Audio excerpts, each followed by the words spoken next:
अबीहूद उत्पन्न हुआ और अबीहूद से इल्याकीम उत्पन्न हुआ और इल्याकीम से अजूर उत्पन्न हुआ और अजूर से सदूक उत्पन्न हुआ और सदूक से अखीम उत्पन्न हुआ और अखीम से एलीहूद उत्पन्न हुआ और एलीहूद से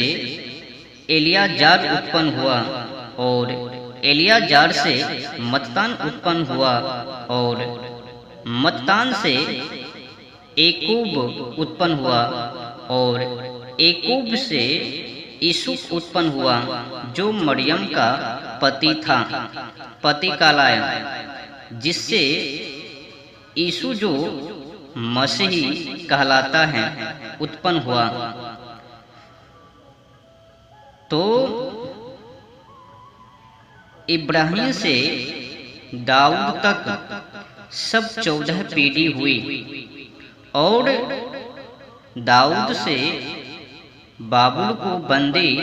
होकर पहुंचाए जाने तक 14 पीढ़ी और बंदी होकर बाबुल को पहुंचाए जाने के समय से लेकर मसीह तक 14 पीढ़ी हुई। अब यीशु मसीह का जन्म इस प्रकार से हुआ कि जब उसकी माता मरियम की मंगनी यूसुफ के साथ हो गई तो उनके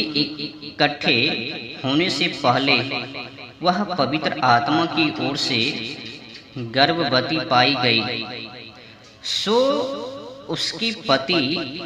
यूसुफ ने, जो धर्मी था और उसे बदनाम करना नहीं चाहता था, उसे चुपके से त्याग देने की मानसा की। जब वह इन बातों के सोच ही में था तो प्रभु का स्वर्गदूत उसे स्वप्न में दिखाई देकर कहने लगा, हे यूसुफ, दाऊद की संतान, तू अपनी पत्नी मरियम को अपने यहाँ ले आने से मत डर, क्योंकि जो उसके गर्भ में है वह पवित्र आत्मा की ओर से है। वह पुत्र जानेगी और तू उसका नाम यीशु रखना, क्योंकि वह अपने लोगों का उनके पापों से उद्धार करेगा। जो भी कहावत उनके अनुसार पढ़े खैद हैं, पाप से तो कभी किसी को उद्धार ना कर पावे। खैर उनकी मर्जी, जो भी सोंग रचवे तो उद्धार करेगा। यह सब कुछ इसलिए हुआ कि जो वचन प्रभु ने भविष्यद्वक्ताओं के द्वारा कहा था वह पूरा हो, कि देखो, एक कुमारी गर्भवती होगी और एक पुत्र जानेगी और उसका नाम इम्मानुएल रखा जाएगा,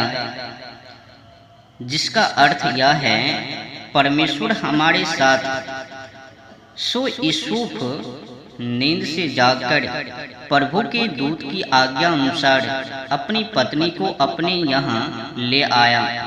और जब तक वह पुत्र ना जानी तब तक वह उसके पास ना गया और उसने उसका नाम यीशु रखा।